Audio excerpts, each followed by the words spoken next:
Welcome back to the Sully Scoop, where three lifelong Husker bros dive in depth on all surrounding the new era of Husker football, where our cups never run dry of the Rule-Aid under head coach Matt Rule, made by fans for fans with JSul, BSul, and TSul. The Sully Scoop is the official Nebraska Cornhusker football podcast brought to you by Big Banter.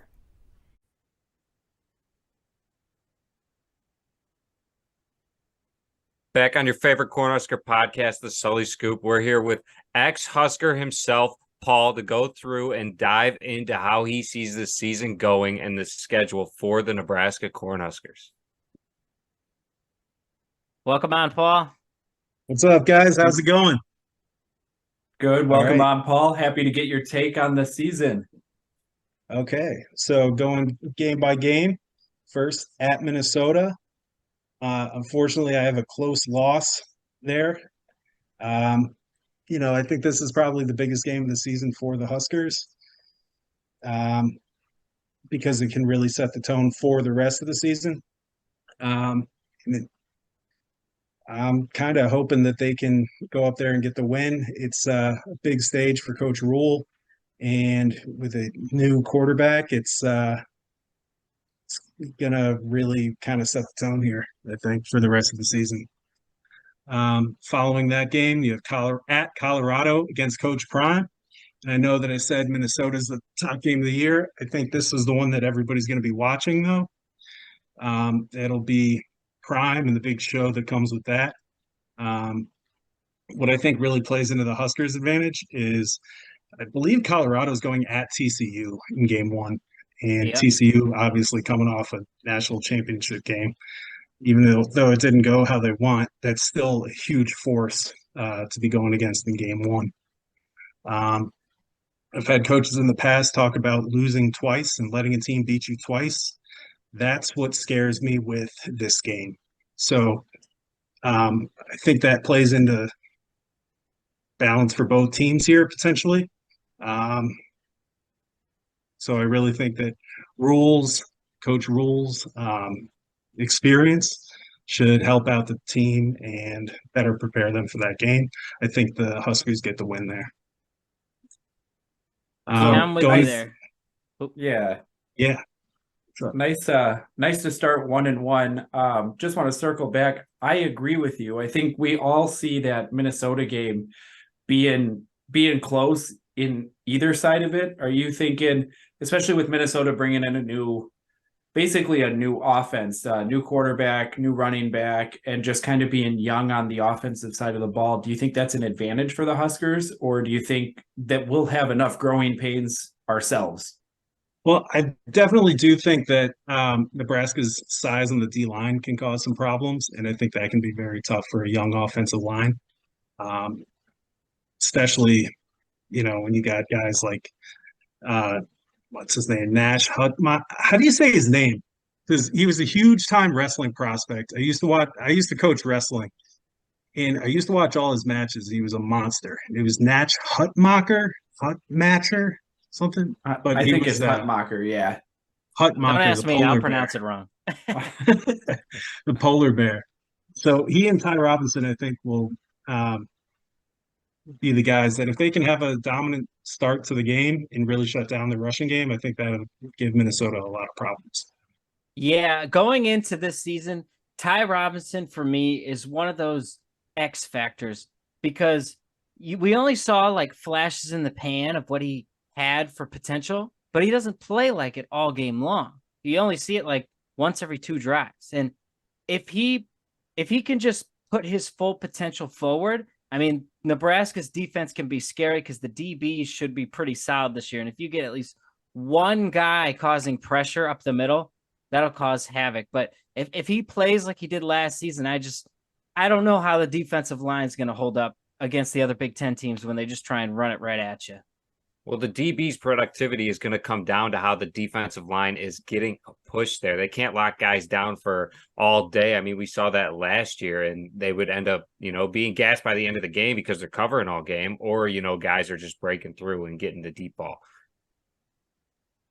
Well, that's what I'm telling you, JSul. Ty Robinson's the X factor for the season. I think the defense will But the play as good DBs, as he the plays. DBs aren't the game changer in the week 1 against He's a Minnesota. defensive lineman. He's not a DB.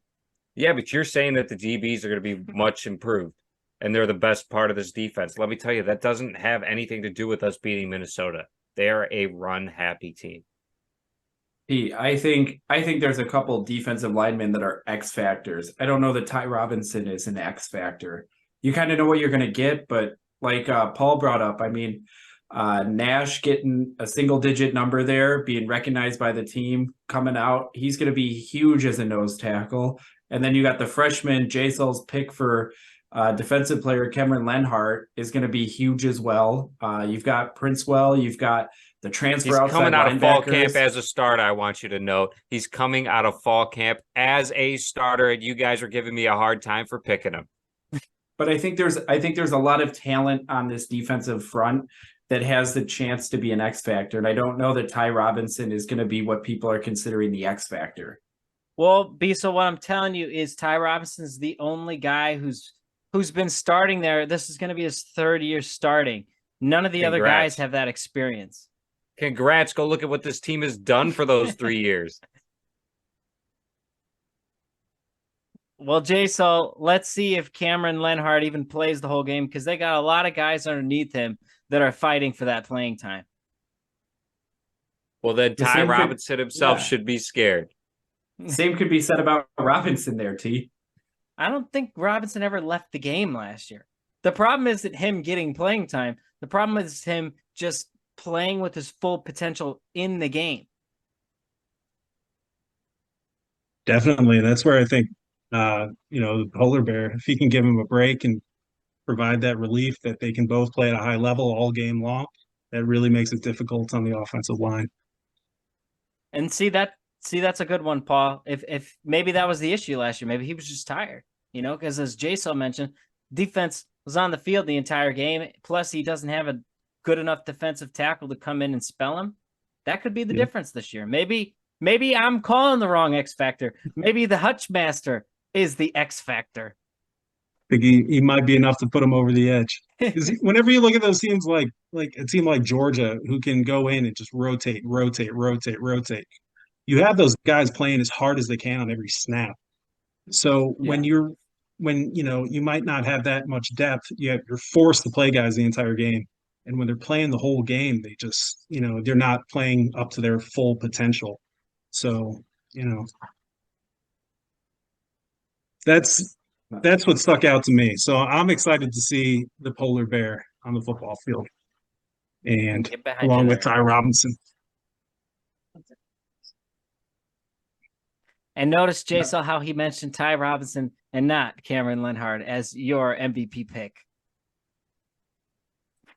That's because we were just going over him. He's at the top of the mind. It's not because he's better there, JSul. Well, I just want to remind you, Ty Robinson's not my MVP pick. I picked Marquez Buford Jr. I think he's going to be a beast out there at safety this season. I actually believe when you picked it, you said Marquez Buford Sr. No. And like I noted to you in that episode was his dad, I don't think we'll see on the field too much.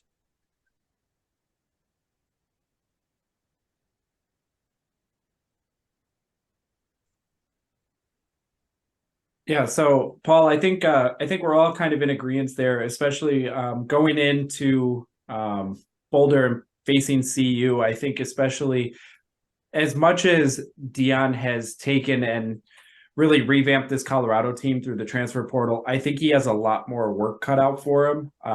Everybody across the board that we've asked sees this game as a victory. Are you thinking it's going to be closer than probably the rest of the panel has, or do you think this will be a little lopsided by the end of the game? I think it's going to be a big win. I have the Huskers as a big win. I think that first game against TCU for Colorado is going to cause them problems, because I think it'll start causing fracturing on that team. They're going to have high expectations. They're not going to meet those expectations. And when you have so many transfers, I think a bunch of guys are going to be playing for themselves, and they're playing for image, and that could cause some problems for Colorado. Absolutely. And just being a bottom feeder last year in Colorado. I mean, I feel like this is a must win for the Huskers. And like the Huskers could have hired Deion Sanders. I put this up every week. They could have had him. We opted for Matt Rule. And, it's really a telltale sign. If Colorado flips quicker than Nebraska and they beat Nebraska in this game, while they were a bottom feeder last year and a bottom 5 team in all of college football, I think it really says something to maybe we didn't get the right guy on rebuilding quick. Maybe he's a long-term rebuilder. Yeah, well, I would say that Nebraska was definitely looking at the long run with going with Rule. As far as this matchup goes, I think that the biggest advantages that Deion brings to a team, I don't think will directly translate to this game against Nebraska. So high quality DB play, I don't know that that's going to be the deciding factor in the Colorado versus Nebraska matchup, because I think it is going to be the interior in rushing the ball. So when Colorado has a guy like Kermani McLean, I don't think the type of matchup that it's going to be is going to allow that kind of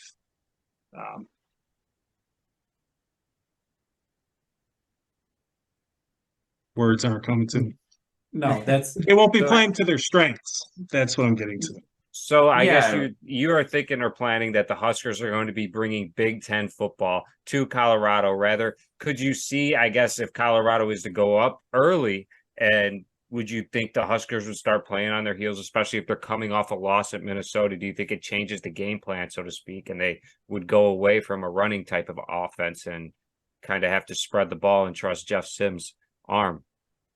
I think that they would be forced to. Do I think that that's going to be what they're going to go to as their identity? I don't. I think they will focus on trying to go with whatever they want their identity to be this season and really try and hammer that in instead of, now, I don't want to say panicking, but like just taking your playbook and all your plans and throwing them out the window as soon as something's not going right in year one when you're trying to get things established.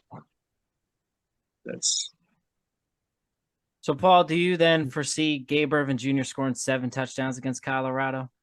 No. Unfortunately. Well, JSul has him scoring 7 by Michigan. Do you think that is only one of his hot take? He might try to call it his hot take of the year, but it's only one of many. I think that's doable. 7 against Colorado or by Colorado? No, it was by Michigan, but I was just stretching it. Okay. 7 against Colorado. Because I'm looking, we got Louisiana Tech, Northern Illinois, and Colorado, and I'm thinking he can score 2 touchdowns in each game because he's the clear number 1, as Matt Rule has said. So if he has 1 touchdown against Minnesota or 3 against Louisiana Tech, that's where you're getting the 7 from. Is it going to happen? Yeah. He should be close to 7. If he's not at 7, he should be at least at 5, I would think. You see how he keeps backpedaling? Yeah, exactly. He could be at 9, 10, 11. You will quick as it was thrown out there. He's moving it back. That's the Tim I remember. You got to just take your shots, and eventually they land. And Paul, I just want to point out to you, last season, JSul and JSul both said I was crazy with this hot take, and it landed. I told them both that Purdue and who was the second team? Was it Minnesota? I think I said it's Purdue tough to and remember Minnesota. Each hot take when you give so many. Purdue and Minnesota were going to have a better record than Oklahoma at the end of the season. They both said I was crazy. Oklahoma ends the season 6-7. Purdue and Minnesota both better than them. It was actually Purdue now and Illinois. And Illinois, not even Minnesota. Illinois was still better than them too. Okay, but this is what I don't know. Why? Why? I understand but why? Because JSul probably said something stupid to get me going. So then I just had to prove my point against him. Like I said, he hits one in a blue moon, and all of a sudden I'm the bad guy. I believe what brought that up was JSul said that the Purdue game was going to be a harder game for Nebraska than the Oklahoma game. And even though Purdue finished with a better record, the Oklahoma game was worse for the Huskers. No doubt. That was a tough one. My friend's buddy was the punter for Oklahoma, so I was watching that game, and it was pretty. Hmm. Yeah, that interception just that was like a dagger. That was pretty Yeah. rough. Like one So armed. Sorry. not that I remember the entire game, but did you get to see your friend's buddy at all? Because I think he was on the sideline most of the game. Yeah, yeah. He didn't. Well, he was also the holder, I think, so he got a Okay, bit of so play time. He was out there quite a bit then. well, let's go in from after a win against Colorado. How do you see the team doing the next 2 weeks against Northern Illinois and Louisiana Tech? Uh, I'm just going to combine them because I think it's really going to be the same kind of game, both games, where it's going to be getting a lot of young guys into the game. They're going to try and really hammer in that identity of what they want to be as a team. So, those games, they're going to what you'll see is you'll see a high number of players in participation. You'll see a lot of different guys rotating. You'll see a lot of guys in situations that they may not have been in, especially in Minnesota and Colorado. You'll see a lot more of the young guys. You'll see some more guys getting opportunity, especially going into Michigan. Because you, speaking from like what you would want on special teams, at least, is you kind of know which guys you might be able to rely on, but you want to actually see them go out and do stuff on the field in a game, and before you would trust them. And that's something that you would definitely want to do before you go and play a team like Michigan. Yeah, that makes a lot of sense to me. And especially one of the best things about some of these changes that college football has made is allowing kids to participate in 3 games and still be able to redshirt. And so these games are perfect opportunities that maybe you give a couple young guys, one opportunity against Northern Illinois, and then he doesn't play against Louisiana Tech in case you need him later in the season. But it lets you see how they play in those getting those game reps and really let them adjust to the college football speed. Absolutely. Game speed is definitely different than the practice. And I do also want to add that it almost gives them an opportunity. Say you only play one to 3 games, but you get hurt in that, you could still redshirt even if you've already used your medical, and it gives you an extra year because, something fluky can happen in the game you're filling in from somebody. And all of a sudden, back in the past, you would have just wasted a year for possibly 1 or 2 plays if you already used your medical redshirt. Yeah, and these 2 type of games were the games that Paul's old head coach Bo Pelini was a mastermind with. He just knew to come in, take care of business, run the football. By the 4th quarter, they're dead, and you destroy them. You get off the field. It's really simple. You don't overthink those games. So I gotta disagree with you a little bit there, JSul. We had that famous McNeese game where it came down to the wire, and Amir Abdullah had to pull a rabbit out of a hat on that last play to one of the greatest plays I think I've ever seen to get us the victory in that game. Well, Paul, it was simple. He was looking for Amir Abdullah's Heisman moment because that's what he was pushing at that moment. Yeah, and he earned it. Yeah. Earned that moment. But I can't remember. Were you on the team when Westerkamp had the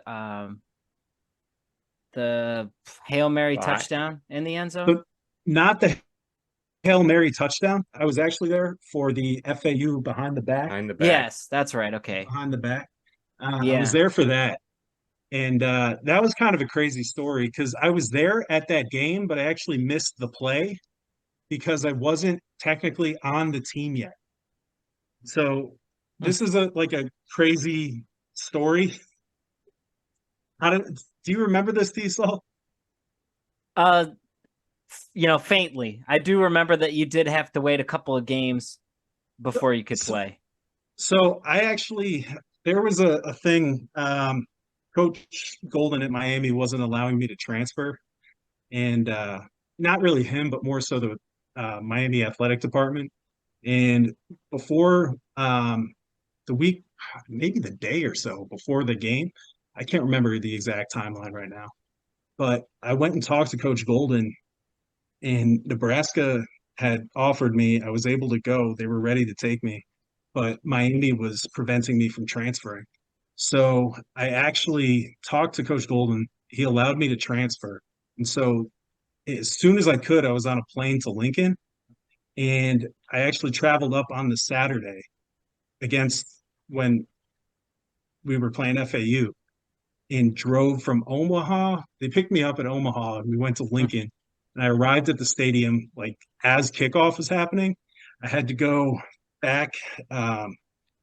We were back in the stadium somewhere. I had to go and do an assignment, and we heard a big roar in the stadium, and we're all sitting in this little room, like where I have to literally complete an assignment, which is like, what's your name and where are you from? In the middle of the game before I could go out to the stadium and actually join the team. So I actually joined the Huskers in the middle of a game, technically. And it was that FAU game with the That's behind right. the back catch. He also had a circus catch the next week. It was like a yard out of bounds. I can't remember who we were playing, but he made this incredible catch on the sideline. He was just barely out of bounds. He's one of the best receivers I've ever seen. Yeah. He had like magic hands. Yeah. So, sorry, it was just a crazy tangent, but yeah, that's Westy. No, we all love riding down memory lane with you. We all remember him. He was very good for the Huskers, and he was fun to watch. And if there's going to be a Westerkamp this season, it's probably going to be Billy Kemp. That would be the obvious pick for me. Yep. I mean, he was productive at UVA. Hopefully, he can be productive immediately from Huskers. Yeah, the Huskers have had good luck the last 2 years. The person transfers in for their final year. Trey Palmer last year, and Samori Torrey the year before. Yeah, and Trey Palmer's making waves. He's probably going to start week 1 for Tampa Bay, as it's looking that way. I really wouldn't be surprised if he does start week 1. Don't forget that he was a Mickey Joseph guy, and Mickey Joseph is also the guy that had Justin Jefferson and Jamar Chase. Don't sleep on him as a recruiter and knowing talent when he sees it. I know it's tough that he's not with the program anymore, because I do think that our wide receiver game would have been getting a lot better down to the core.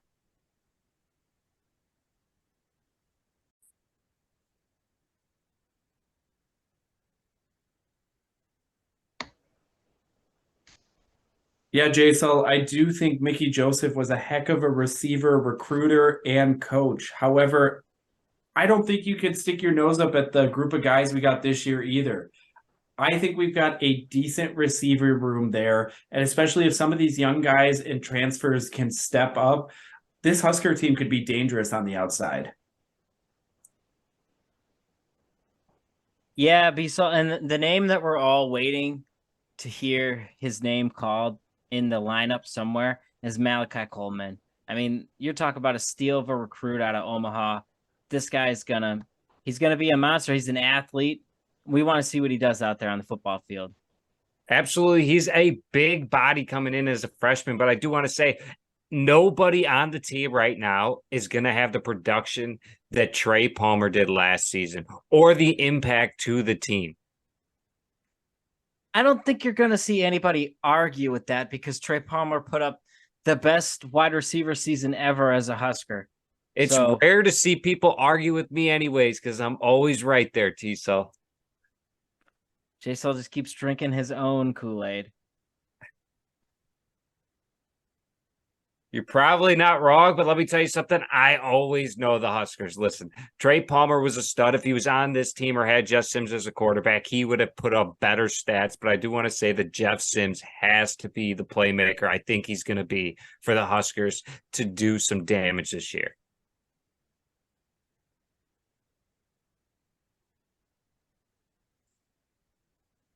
Yeah, I'm with you there. Jeff Sims has the makings to be a great quarterback, but also so did the last two guys, and they were great until they weren't. So we just got to see a guy who's consistent out there, who doesn't make, bonehead decisions when there's 2 minutes left in the game. Now, JSul, when you're talking about the last two guys we saw out there, are you referring to Logan Smothers and Chubba Purdy?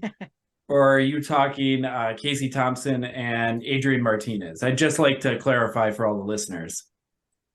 Well, Bissell, if I was talking about Logan Smothers and Purdy, then I wouldn't be talking about bonehead plays with the last 2 minutes. I'd be talking about bonehead plays the entire game. I was talking about Casey Thompson and Adrian Martinez.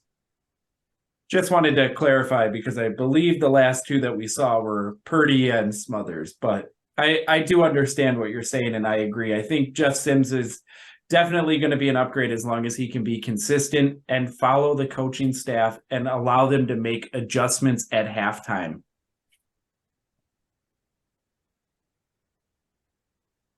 And you're probably going to need some good halftime adjustments with Michigan coming to town.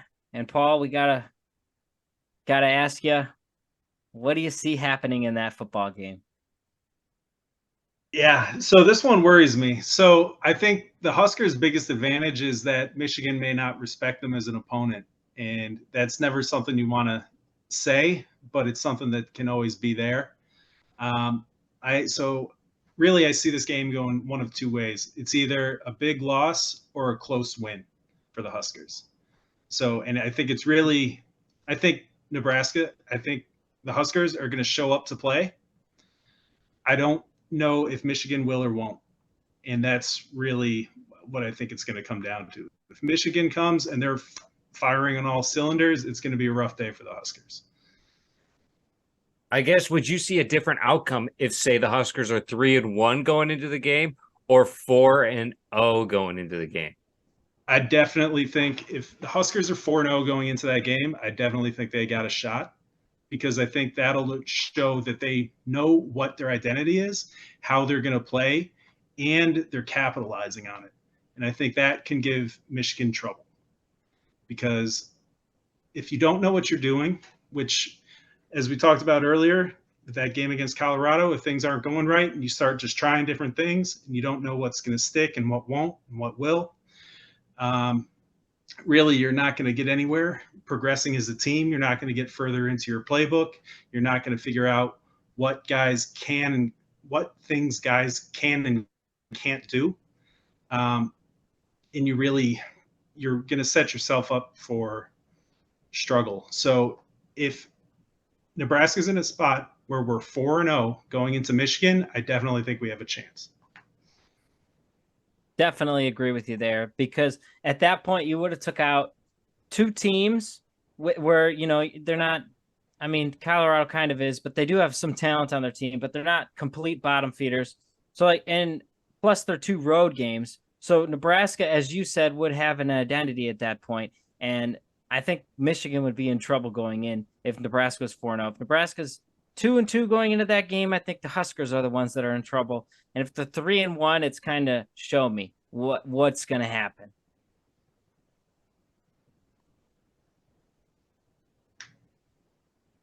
Definitely. Do we know what Michigan's schedule is looking like going into that game?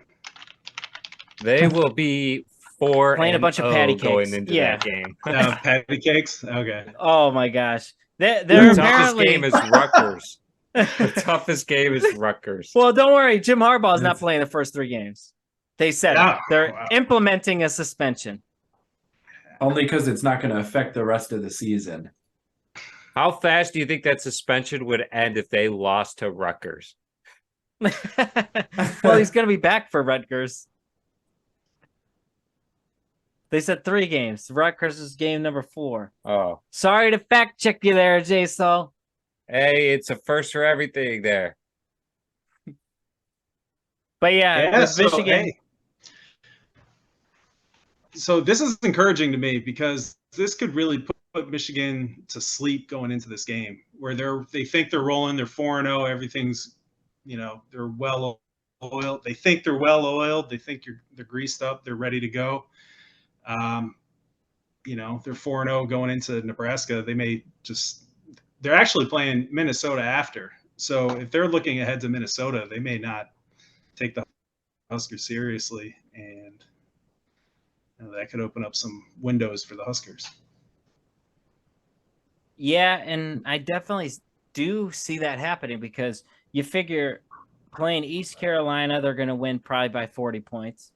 UNLV, 40 points. Bowling Green, 40 points. And Rutgers, 40 points. And may I also mention, all these are home games. So not only is Nebraska the first, true Big Ten opponent that they're going to play, but it's also on the road. So there's also that factor that goes in there as well.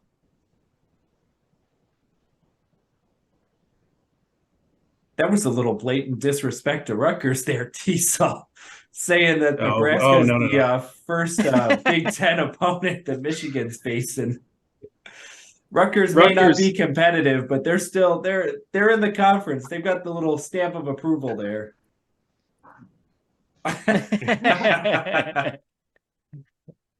Let's just say we might have to throw our jerseys out if we ever lost a football game to Rutgers.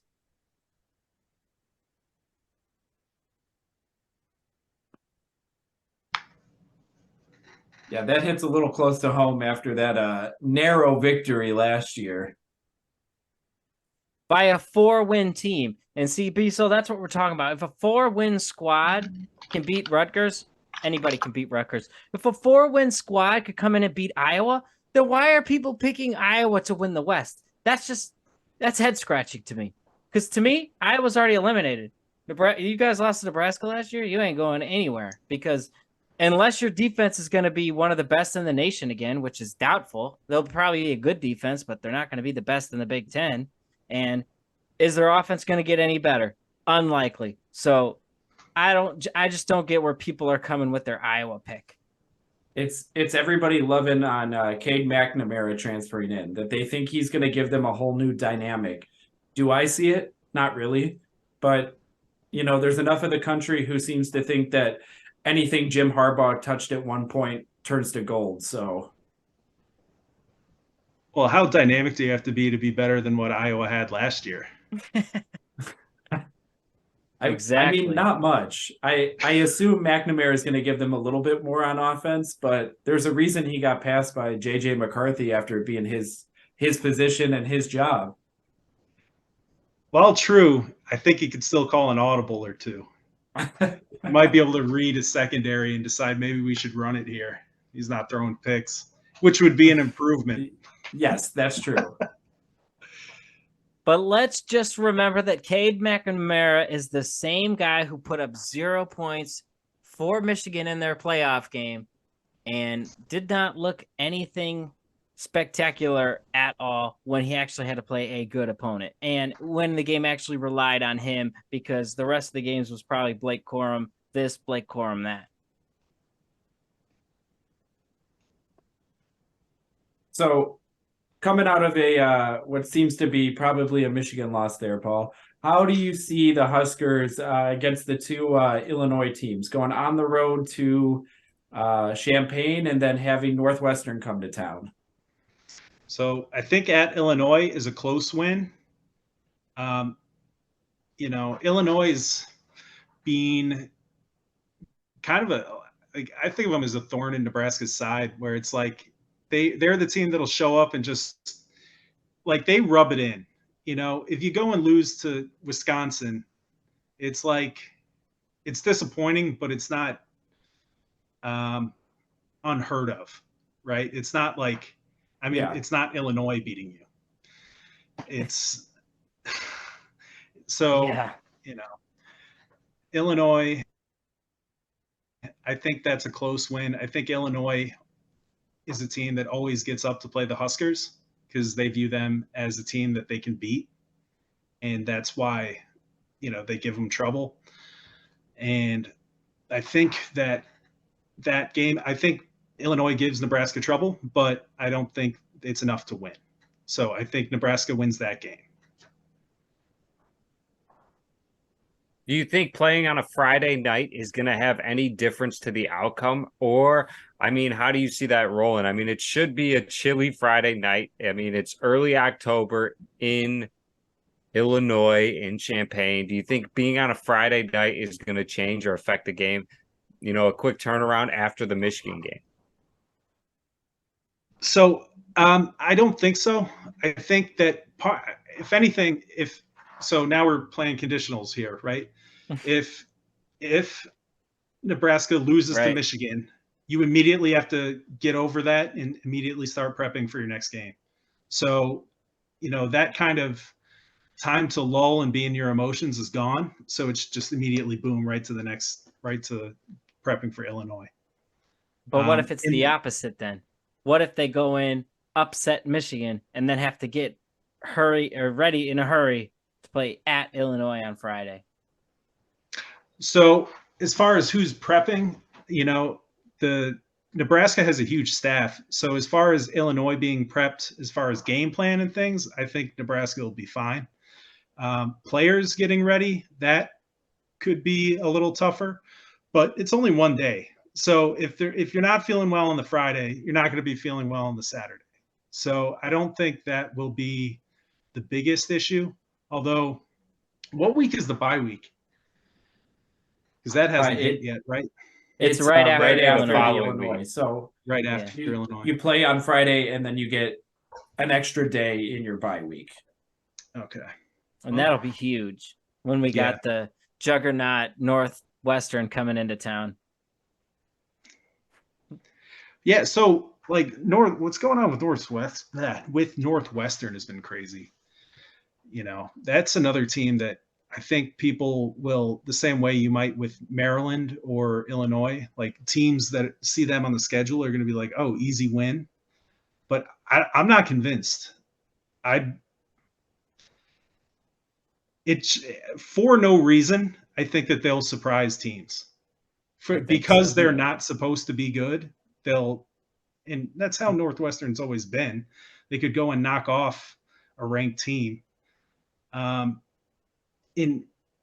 With how much Pat Fitzgerald has influenced that team and how he's coached, I don't think that disappears just because he's gone.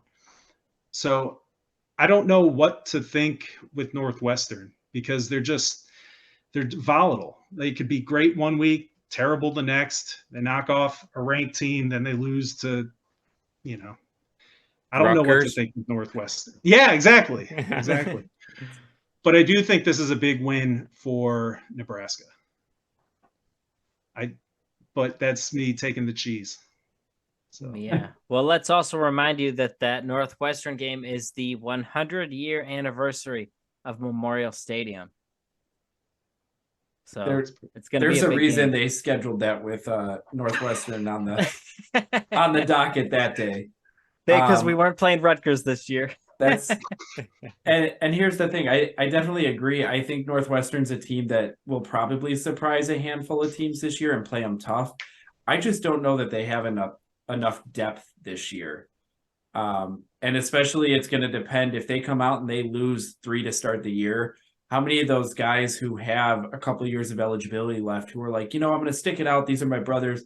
You lose 3, the coach you committed to isn't there anymore. And you're kind of like, okay, I'm done. I'm going to enter the transfer portal here and save a year of eligibility.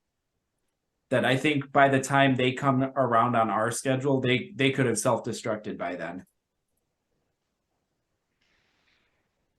Absolutely. I mean, it's later in the year.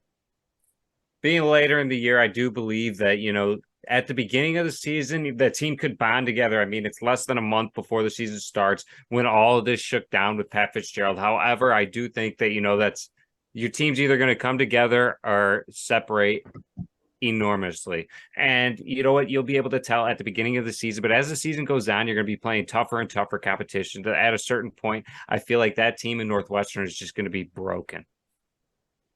Yeah, but I do want to point out a little farther onto Paul's thing that he was talking about where he thinks Northwestern's going to be a surprise team. I got to ask him the question then. Paul, do you want to jump on my ship, on my bandwagon for the surprise upset of my hot take of the year where Northwestern is going to top and beat Minnesota this season and cost PJ Fleck his job. Again, with the conditionals and cost PJ Fleck his job, I don't know about that. But what week do they play? Week 4, they play at Northwestern. Yeah, So I mean, I think they can definitely pull that off. I don't think that's a crazy upset. I think that's definitely possible. But So do you here's think my- they're going to fire PJ Flecking, boot him faster in a season? I think they would wait unless he's 0-5 going or 4 going into that game. That's the only way I can see that happening. No, What I if think he's after that game, he's 1-3? 1-3. I still think he's safe. Well, But who are the others? Like, is So it like here's Minnesota here would be State? the losses. Here would be the losses. They would lose week 1 against Nebraska. They would beat Eastern Michigan because I'm not going to pick that as an L. Then they would lose at North Carolina and then lose at Northwestern. And what if it ends up being Northwestern's only win on the season?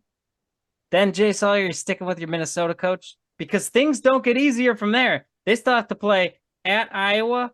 They still have to play Michigan at home, Michigan State at home. They go to Ohio State this year.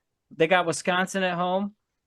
It's a tough schedule. It's got to be the toughest in the Big Ten. Would that be Northwestern's only win so far throughout the season, or through the entire season that would be their only win? Because then that would be different, and they wouldn't be firing him right after the Northwestern game.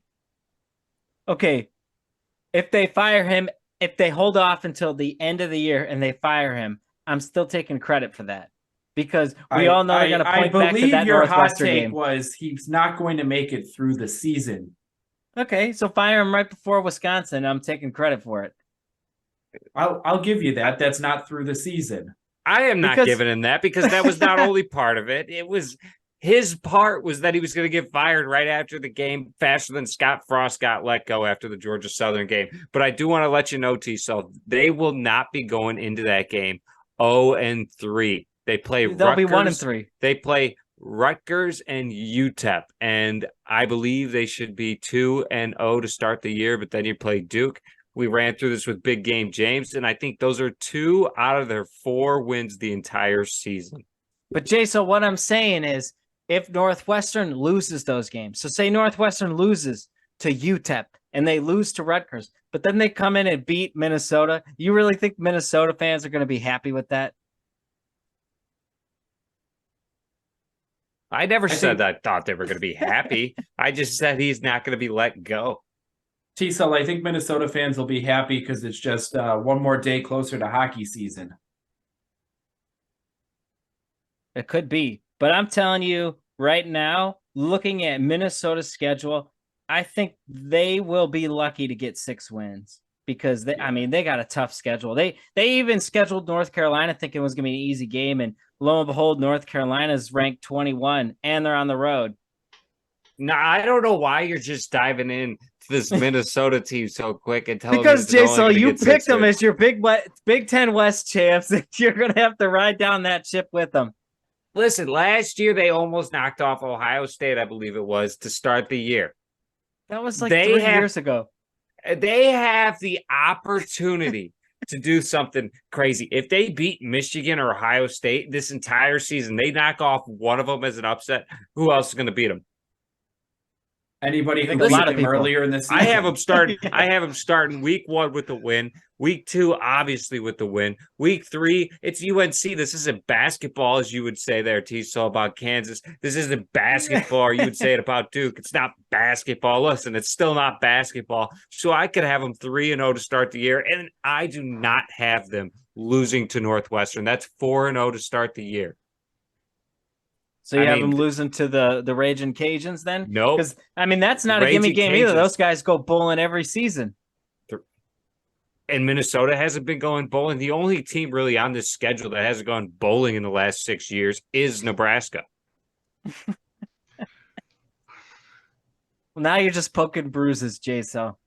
Yeah, well, I'm poking bruises because you keep coming at my team. How about we go flip over to that Illinois schedule and see how that's going for them? JSul, Illinois doesn't have nearly the tough schedule that Minnesota has. It doesn't matter because Minnesota is the better team. Would you rather play Ohio State or Penn State? If it makes me better, Ohio State. And if you're Illinois, does it matter? That may be a fair point, but they don't play Ohio State or Michigan. They get Penn State, they get Maryland, and they get Indiana, and that's a way easier.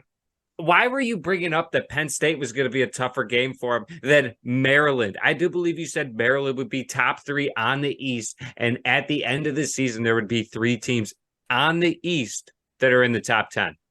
Now, JSul, I'm not convinced Illinois is good enough to beat either one of those teams, but I'm just saying that both of those 2 teams are not Michigan and not Ohio State. Now, JSul, you seem to think that if Northwestern beats Minnesota, PJ Fleck gets fired. If Northwestern turns around and beats Illinois at the end of the season, which I don't think is out of the realm of possibility, does Brett Bielema get fired at the end of the season?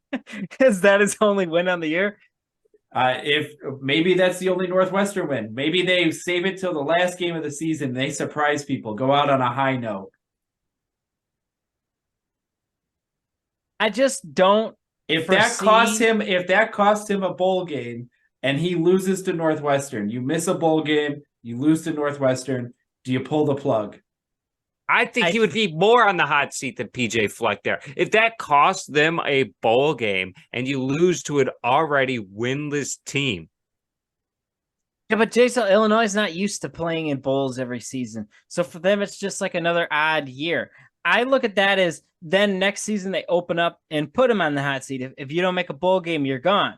As for PJ Fleck's been there for like 6 years. This guy shouldn't be dropping games to Nebraska, who hasn't made a bowl game in 6 years. He shouldn't be dropping games to a 1-win Northwestern squad. You know, if he drops to Eastern Michigan, that's even worse. What if Illinois does lose to Kansas? Do you see this changing the outcome? I don't know. Lance Leopold's got a heck of a program down there in Lawrence.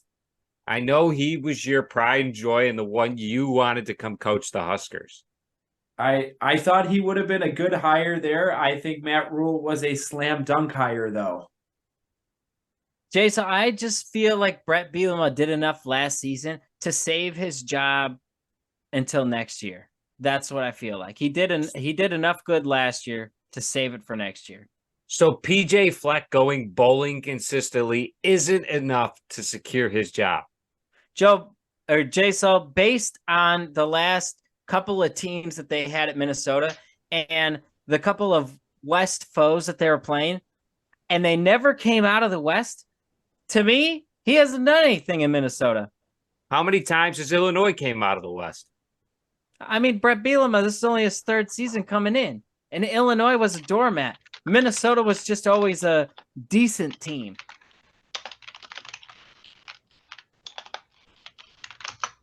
When was the last time Minnesota won the Big Ten? That's a solid question there, and you're going to be poking bruises for JSul. Well, we don't need to know that answer. West. They're going to be having to update that anscer. Winning the Big Ten West or winning the Big Ten in general? Is it in like the 1950s? Is it the same number or is it the same year?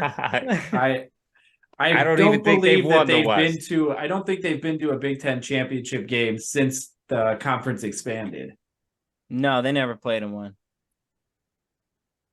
And when was the last time Illinois went there, JSul? I mean, you're trying to scoot on by. Don't forget you picked Illinois. Well, JSul, I remember Illinois was in a Rose Bowl more recently than Minnesota. Now, and how did that turn out for them? Not good. They were playing USC and got smoked. Now, I do have to say that you guys both have such little faith in our Huskers that with me picking them out of the Big Ten West here to go represent the Big Ten West in the championship game, Nebraska, out of the three teams, has been in a Big Ten conference championship game more recently.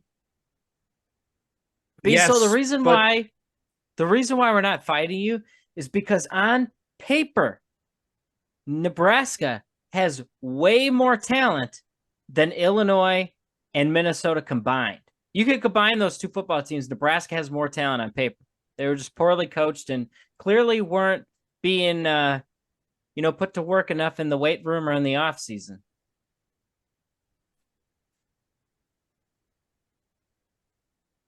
So it sounds like you believe they should be representing the Big Ten West. You just decided to pick Illinois.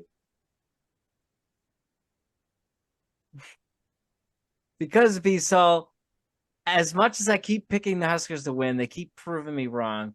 So I'm trying to be realistic here. That's all. absolutely can't agree with that any more than you already said it there, T. So I am done being one of the delusional ones. I have came to reality there, JSul, and I have picked the Huskers to go, phenomenal the past two seasons. I do want to tell you, I did pick the best 3-9 team in college football history. I mean, I picked that team to do numbers To go throughout undefeated. the season. You picked them to go undefeated. No, I picked them to go 10-2 there, JSul, and I do believe out of their 9 losses, 8 of them were by 1 score. So in my eyes, we were 1 play away every single game. So therefore I was always in the right. You, however, JSul, are picking this team to go undefeated, make the college football playoff, win the Big Ten West, win the Big Ten. This is a hot take on its own. And you are picking this with a new head coach, a new quarterback, and new faces all around the team.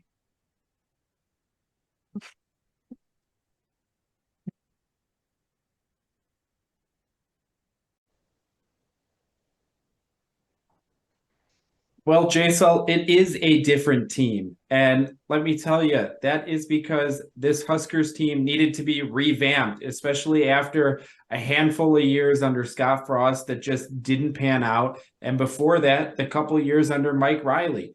Matt Rule is going to have this team clicking on all cylinders. And I think winning the West is a very realistic possibility. But let's continue down the trend here. Paul, how do you see that next game with Purdue coming to town after a big win again for the Huskers against Northwestern? So I think this one could be a trap game for the Huskers, and I think it could end up in a close loss. So my guess would be it would probably be an 11 o'clock kickoff. It won't be a very hyped up game. The energy might be low in preparation, and this one seems like a trap for the Huskers.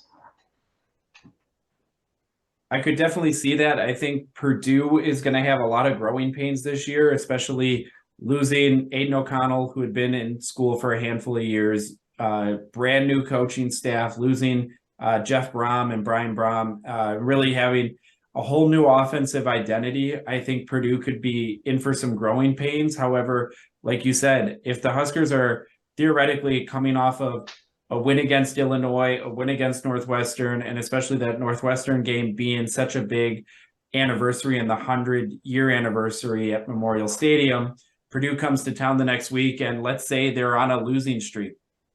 Nebraska very well could be looking past them for that road trip down to East Lansing next week.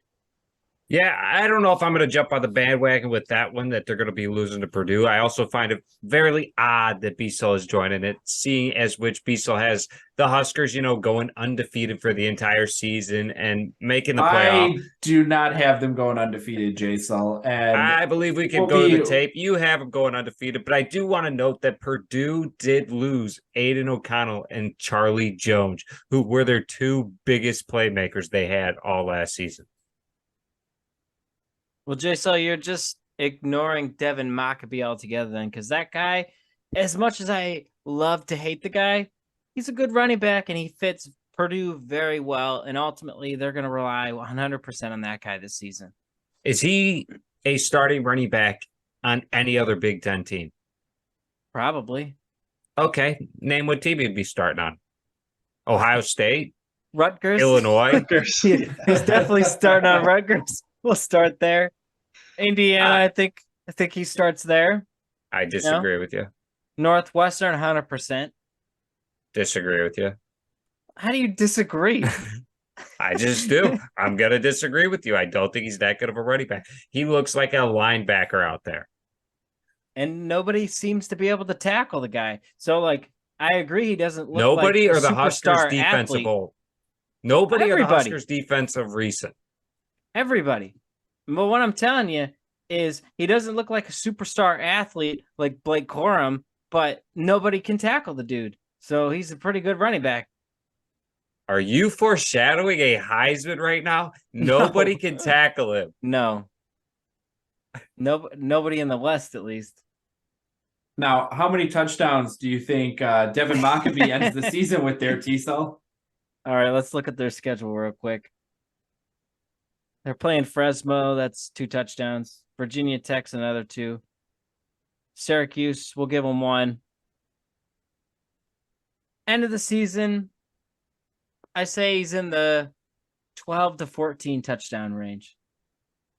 We don't go with low numbers here. We are taking and locking in the 14 touchdowns, and we are going to see if he has it at the. Who do you think has more touchdowns this season, JSul? Who's it between?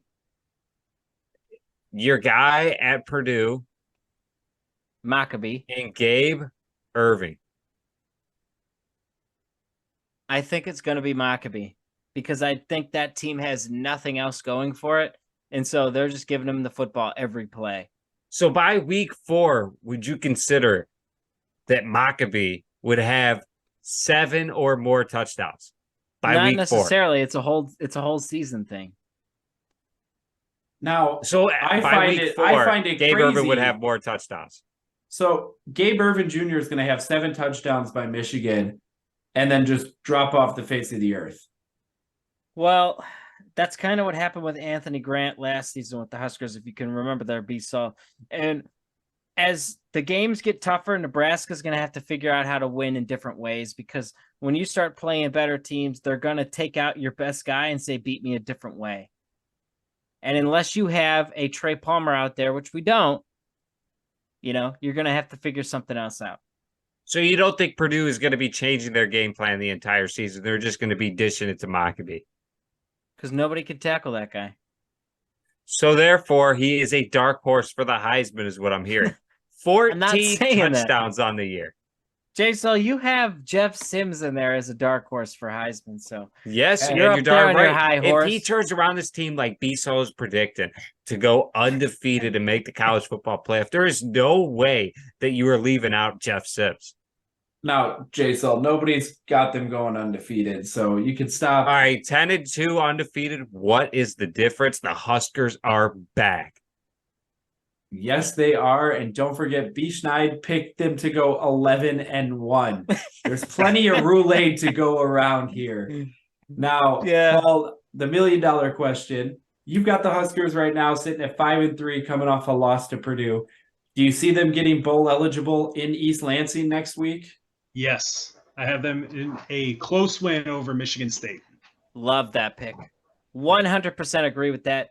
Nebraska always seems to show up against Michigan State, and history favors the Huskers in these games. And they beat us last year, the year before, whatever it was. So we're due. Sounds like we're going to be doing a lot of games. You're not wrong there, JSul. But Paul, what do you see with then Maryland coming to town with the best quarterback in the Big Ten? Who? And Paul just asked the question everybody's been asking. I am still not sure how JSul sees this Maryland team finishing at least 3rd in the Big Ten East and claiming that Tua's younger brother is the best quarterback in the Big Ten. I still am flabbergasted by that.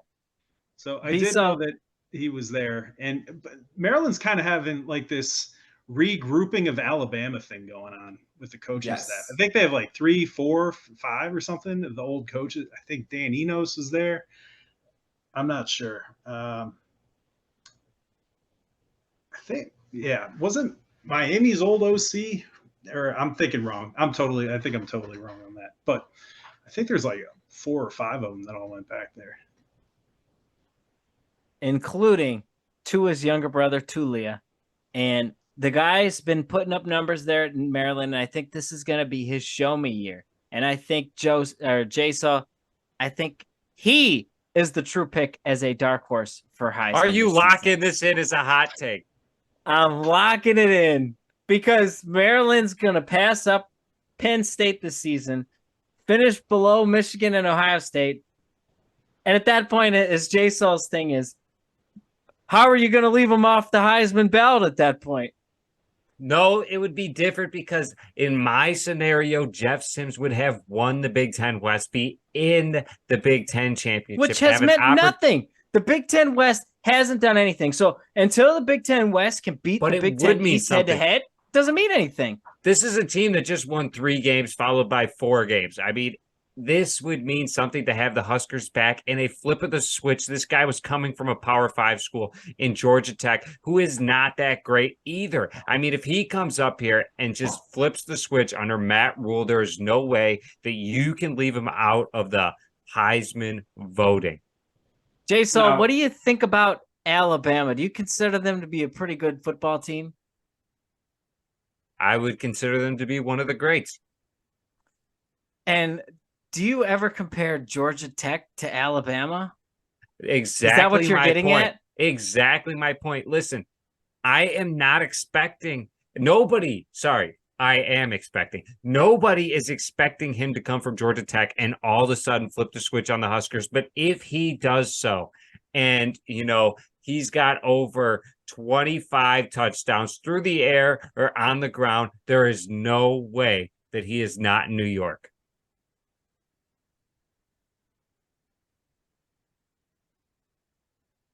Well, we all hope you're right with that pick, but Paul still hasn't gave his official take on that game yet. Oh, I think it did. Big win, Maryland. Big win, Maryland. Or big win against Maryland, to be clear. Against Maryland. Huskers win. And that's exactly what most of us think are going to happen, especially with the Huskers starting that Nebraska-Georgia transfer portal as well. So even if Maryland's robbing Alabama, Nebraska's been robbing Georgia some of their backups as well. Well, B-So, let me just remind you too, Maryland's crossover games are Nebraska, Northwestern, and Illinois. So even if they drop that game against Nebraska, it's really not going to cost them anything in terms of passing Penn State in there. That would put them at 4 Big Ten losses there, T-Cell. Now hold up another thing. I do want Ohio you to say State, that you would be Michigan, Penn State, Nebraska. Who said they're losing to Penn State? I did. You can lock that one in right here. I do also want to note that T-Cell has Illinois winning the West. So if all of a sudden Illinois is going to lose to Maryland, but the Huskers beat Maryland, do you see, a different outcome of who's going to come out of the West? Let's say in Minnesota, maybe. Oh, that's a good point there, Jason. Nobody's picking Minnesota. Not even Minnesota fans are picking Minnesota. So you have a 5-loss Maryland team finishing 3rd in the Big Ten East. Where do you get that from? Well, you got Illinois beating them. Now we got Nebraska beating them. Maybe. And then Penn State, Ohio State, Michigan. I believe I picked that game as an L for Nebraska, just so you know. And Illinois doesn't need to beat Maryland to win the West. You only got to win, 7 or 8 games, you probably win the West.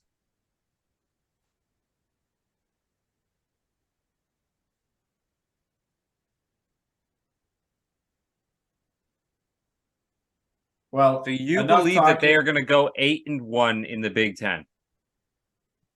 Who? Maryland? Illinois. No. Illinois. No. I don't think anyone in the West is going 8-1. Do you think they're going to go 7-2 in the Big Ten? 7-2? Unlikely. Well, I do want to note that you just stated that if you go 8-1 or 7-2, that is how you win the West. And you just said that your team you have picked to win the West is not going to do that. JSul, I said 7 or 8 wins total. Wasn't saying Big Ten wins. Well, I think that's enough talk about this Illinois football team because I'm kind of burned out talking about them. One other thing real here quick. 7 or 8 wins, so that means they could have 4 wins that came from the Big Ten, and you think they're going to win the Big Ten West? JSul, I could honestly see the Big Ten West being like one of those weird seasons where you get down towards the end of the year and everyone's within a game of each other, except for one or two teams.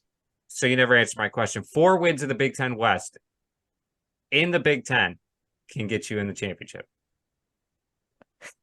4 Big Ten wins. No.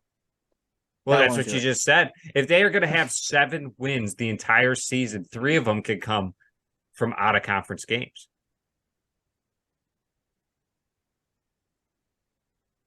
Well, the Big Ten usually doesn't play that well out of conference. So it's more likely Illinois would lose to Kansas and Toledo and then do what Northwestern did that one season and win more Big Ten games than they lose and represent the West with a bad record.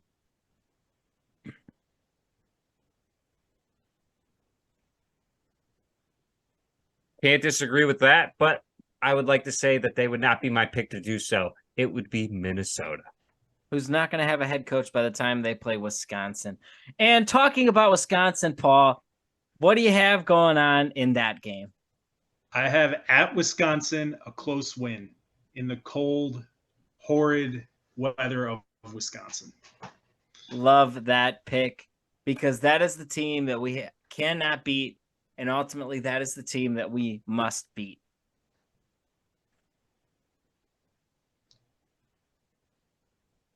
No doubt.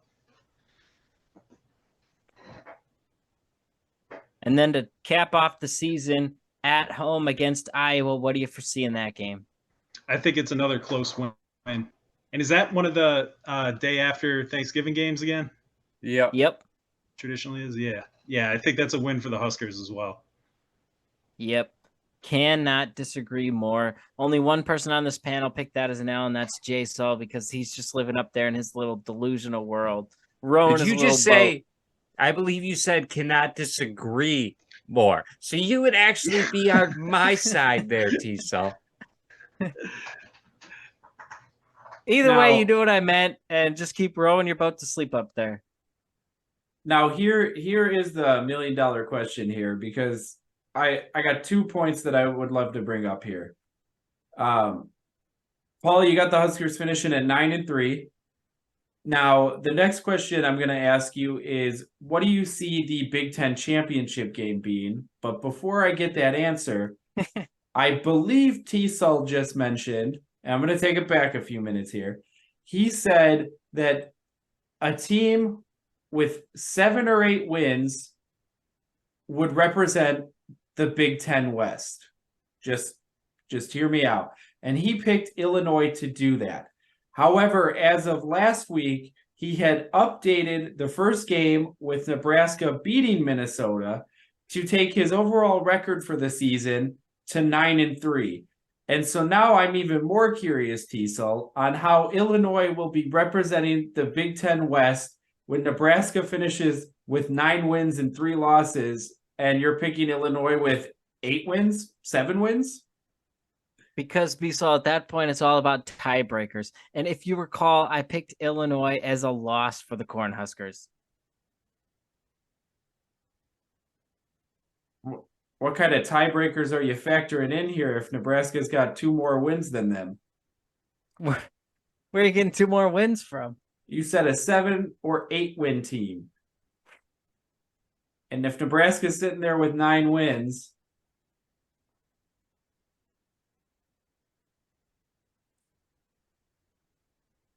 well, Bissell, it would come down to Big Ten wins. So maybe that is how is he factoring. Nebraska would have dropped 3 Big Ten games.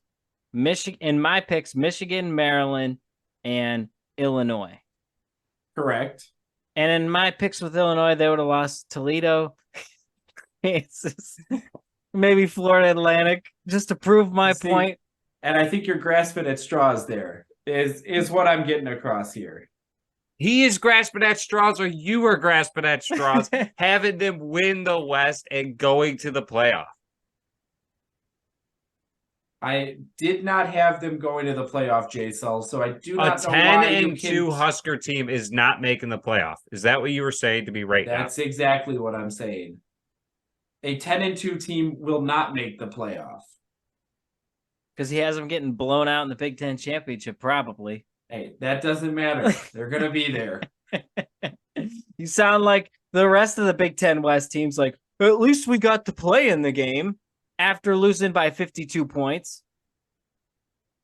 But it'll be a nice breath of fresh air to be back at the Big Ten championship game. And so with that, let's check in with Paul. How do you see that Big Ten championship game looking this year? Yeah, so I think it's still a big I think it's a toss-up between Michigan or Ohio State again. I still think that Michigan's better than Ohio State. I don't think I think Penn State is a clear third. If Penn State is to knock off anybody, I think it would be Ohio State. I think Michigan is still clear cut ahead, and they'll be in the Big Ten championship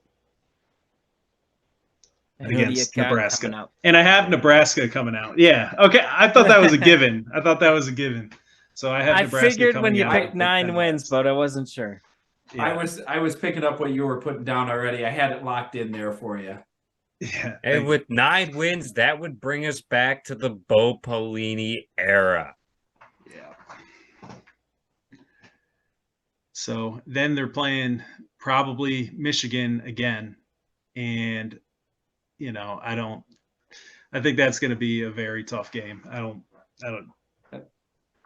see and that could take us. That could take us right back into the Bo Pelini years. We could be back to 9-4, and man, what a breath of fresh air that would be. But I do want to say that it is hard to beat a team once in a season, but you chalk it up twice. 2 times you got to beat them in one season. It's almost like your win before meant nothing. So I could see a lot of teams looking past their opponent if they got to play them twice throughout the year. Do you think that the second matchup would be closer for the Huskers? If you have them as a loss for both of them, do you think it would be a closer matchup the first time or the second time? I think it's a closer matchup the first time. I think the second time they play, Michigan's firing on all cylinders. They're ready to go. I still think that Nebraska is much improved going into that game, but I think Michigan is just firing on all cylinders. They're ready to go. They're trying to win a national championship, and they have the team for it. So I think that might be too much for the Huskers to overcome. Especially, is the Big Ten championship still in Indianapolis in the Dome? Yes. Yeah. So For now, that's taken out. yeah. So that's taken out the weather factors. I think that goes into Michigan's favor. I think it's too much to overcome. Yeah, and Absolutely. also you factor in that Indianapolis is a lot closer to Ann Arbor than it is to Lincoln, Nebraska. Well, the Husker fans travel. Yeah, The Husker fans are going to show up. They'll be there. Might be a sea of red. There's something to be said, too, though. There is. Especially without going bowling in 6 years, and you would be bouncing back and going to the Big Ten championship. I believe that place would be packed in red. Well, and I can also promise you, if that happened, your boy T-Cell's buying tickets to that game. Those will also probably be the most expensive Big Ten championship tickets we've ever seen. Or the most expensive in the last, 10, 11 years? When was the last time Nebraska was there? It's all about supply and demand, and they know that the Husker fans are going to buy the tickets anyway, so they'll bump those prices up. Just like they did against Colorado. But then we got to figure out once and for all who we all have this season in the college football playoff. JSul? Why are you going to come at me first, Tiso? Why do you have to call on me? 'Cause, You are just going to come at my rankings real quick. You're not even going to let me get anything out. Let's hear it, JSul. You want me to dive in and, why don't you start with B-Salt and then, live in a delusional world. Let me hit back with reality. All right, B-Sul, what you got? Well, I don't know that we're quite at the college football playoffs talk yet there, T-Cell. We still got to lock in Paul's top offense and defensive player for the Huskers this season. That's right. So I think on offense, I think it'll be Jeff Sims. I think he's the guy that will everything depends on him. He does great. Offense is doing great. He does poorly. Offense is doing poorly. I think everything's dependent on him. Absolutely. And some would say Heisman watch. That's my Heisman. Yeah. And then I was thinking on defense, I think probably Isaac Gifford. He was listed at that rover spot. And I think that he has to be so versatile in order to play that. And, you're asked to do so much. And sometimes guys will be asked to do a lot. And it's a huge challenge. And sometimes that doesn't always, they're kind of stretched thin at their spot. So if he can play that position and be effective in coverage, come up and make tackles, I think that would be a huge plus for the defense. And I think that is who the Huskers need on D. I definitely agree. I think Isaac Gifford has a unique opportunity from that rover position to really help the linebackers as well as the DBs. And depending on how the season goes, he's definitely going to have a lot of opportunities there for the Huskers.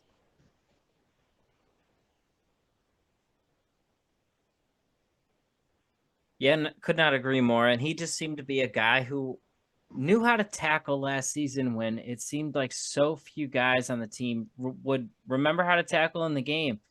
And that's an important factor to have.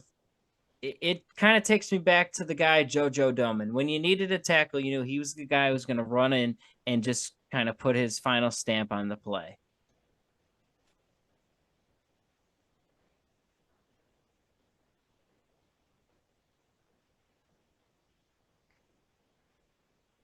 But now, B-Sul, can we jump to the college football playoff?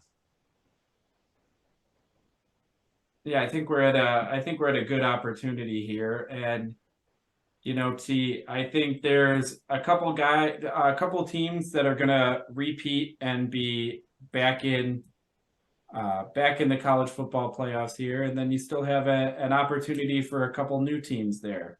So I'll start with two that I think are gonna just be a couple familiar faces, but I think that they will be back in the playoffs. And I think that's going to be Georgia and Ohio State. I've got Ohio State winning the Big Ten, beating Nebraska in the Big Ten championship game. And I've got Georgia winning the SEC. And it's basically until somebody knocks them off, I just don't see any way that you can't keep Georgia in the playoffs here.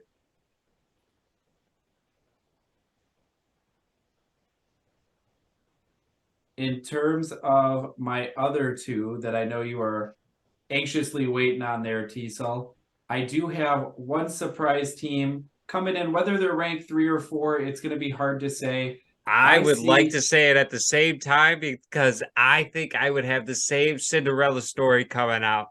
And this team could surprise everyone. However, their schedule is super easy. I think it'll come down to one game. If they are able to come out in one of these games and not lose, it's the only game I see on their schedule foreshadowing that they could potentially lose. Now, there is one team that they play. Now, JSul, I know exactly where you're going with this. And as much as I love the Green Wave, I do not have them in my college football playoffs. I think they'll be playing in possibly a New Year's Six Bowl, but I'm not going to be on that bandwagon with you. I am actually talking about Utah. I think they have a great opportunity to come out of the Pac-12 in the final season of the Pac-12, win it, and get into the college football playoffs. They've been so close the last couple of years. They've been to the Rose Bowl. I think this is the year they put it all together. Everybody they play has a high ranking to start the season, or is a team that the committee is going to respect. That if Utah can rattle off a handful of wins here, I could see them sneaking into the playoffs here. However, with all those teams being ranked early, that gives them a better opportunity to start dropping games. It definitely is. You gotta take some risk there, but I think Utah's got enough of an opportunity to win. And then my last team is kind of a rebound team, somebody who's been there before, and I'm just doing it because, I mean, you got to trust Dabo at some point here. And I see Clemson rebounding to round out my top four. I've got Georgia, Ohio State, Utah, and Clemson. Now, I do want to jump in. I'll come right after Peace. So I think the number one team going into the end of the year is not going to be Georgia. I just had to repeat it so everyone could hear it. Listen, there has never been a team to three-peat ever, and I don't think this is going to be the year. I think Alabama overthrows Georgia. They dethrone them like they have before. They didn't even have to dethrone them. This is Alabama's reign still, and I think Alabama is back. But I also want to tell you, I think Ohio State makes it. I think Ohio State is going to overthrow Michigan. Michigan has only beaten them 2 out of the past decade. So that is where I think the Big Ten foe in Ohio State is going to make the tournament. But it comes down to 2 final teams. And you know what? One of my teams is Clemson. I think they come back. You know, they lost Ugo Lungaway, whatever his name is. He's at Oregon State, and he's staying in the Pac-4. So listen, I think Clemson's struggles came from the quarterback play more than on the coaching, and the coaching is going to have everything turned around, and Clemson is getting back in. And listen, my next team, I want to go USC. That is who I want to pick, but let me tell you something. USC has a tough schedule. They playing in the Pac-12, which is going to be non-existent. Why would you even want a team from there? Listen, that is not who we are going with. We are going with the Big Green Wave. And why? Is because they play nobody this season, only Ole Miss. You will know early enough in the season if the Big Green Wave in Tulane will be making it to the college football playoff. It is going to be coming down in their schedule that if they upset Ole Miss, who is ranked 22 at this point, don't forget Tulane is ranked 24 in the AP poll. If they beat Ole Miss week 2 at home, the Big Green Wave are making the playoff. JSul, again, you are living in a delusional world as the same guy who picked the Houston Cougars to make the college football playoff last season. It wouldn't be the first time we saw a Cinderella story make it, and you can't leave out an undefeated team. But JSul, you've never called one of those Cinderella stories, but you know how they say the blind squirrel finds a nut? In your case, the blind squirrel never finds the nut. JSul, how many hot takes did it take for you to call something right? Not you enough, can't JSul. even count that high. You can't even count that high. JSul, we don't need to get into his record of hot takes here. TSul, you sound very confident against JSul's picks here. Let's round out your top 4. All right, so jumping in this year, I think the number 1 seed, I'm with JSul on this, is not going to be Georgia. I don't think they're going to be the top seed going to the playoff. I actually feel like the number 1 seed in the playoff is going to be USC because I think they're going to be the only undefeated team at the end of the season. That's my pick for the number 1 seed. I think number 2 seed coming in, you got Michigan. I think Michigan's coming out of the Big Ten, and I don't think they're going to be undefeated this time around, but they'll be sitting with 1 loss. In the SEC, I think Georgia's going to get passed up because, as JSul said, they're the top guy now. Everyone knows it. They weren't a fluke, so everyone wants a piece of them. And I don't think it's going to be Alabama because Alabama has started their downtrend, it feels like. So to me, out of the SEC, I'm picking LSU. I think LSU has made a lot of jumps from last year to from the year before to last year. So I expect them to just keep getting better with all that talent that we know they got down there in Baton Rouge. You're taking And Brian Kelly in a conference to make the playoff. that's correct. Look at their schedule last year. LSU dominated. And I wouldn't be surprised if Georgia gets topped by Tennessee, but I'm not picking Tennessee to make that Final Four spot. I think they'll be in contention. I think Alabama will be contention. I think Georgia will. I think Ohio State will be. But ultimately, I suspect that fourth spot is going to go to Florida State.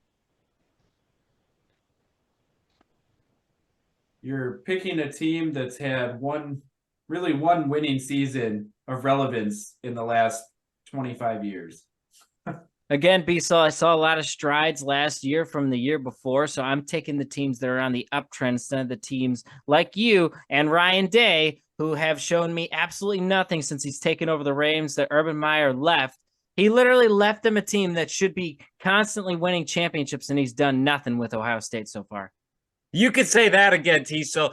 Urban Meyer left it, and that is why I wanted Urban Meyer. He knows how to build a program and one that sustains for years to come. Now, let's round it out here. Paul, how do you see the top four ending for college football this year? So I do have to say that Florida State take is delusional. However, there is a connection there. There is a connection there to the Huskers. John Papuchis, who's the special teams coordinator for FSU, was the D coordinator under Bo Pelini. I do remember that. There is a Husker connection there. Then, and I do want to say Tulane with Michael Pratt. I got to see Michael Pratt play a lot when he was in high school. I thought he was a fantastic player. Probably should have been recruited to some bigger schools. I thought he's an excellent quarterback. Green Wave making the college football playoff. But he is phenomenal and he's a lot of fun to watch. The four teams that I have are Michigan. I have them winning the Big Ten again. Alabama, only because I have them winning their half of the Big Ten. The SEC, I think it could be Ole Miss or LSU just the same. I think the three are more or less interchangeable.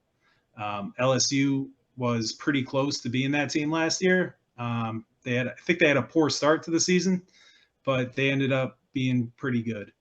The other side, I think Georgia's gonna easily win. I don't think anybody's on their level. And I think they win the SEC again as well. And then the fourth team I have as USC. I think coming out of the Pac-12, I think they're gonna walk right through. I think they're the champs.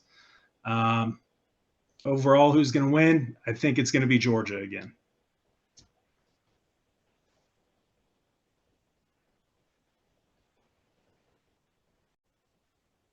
And just like that, nobody on the panel has a Big 12 team making the playoff this year.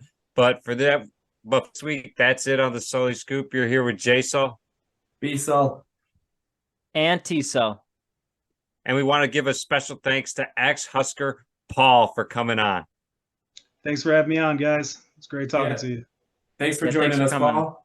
And Go thanks Huskers. for coming on. Yep. Thanks for coming on. And we look forward to having you back and going through and seeing how your prediction works throughout this season. But don't forget to follow and like and leave a comment if you want to be on next week's Grandstand Gossip. Shout out to Sully Scoop on Twitter. We can bring it up on the podcast. But don't forget, you can catch us anywhere you listen to podcasts, Apple, Spotify, or YouTube. Go Big Red.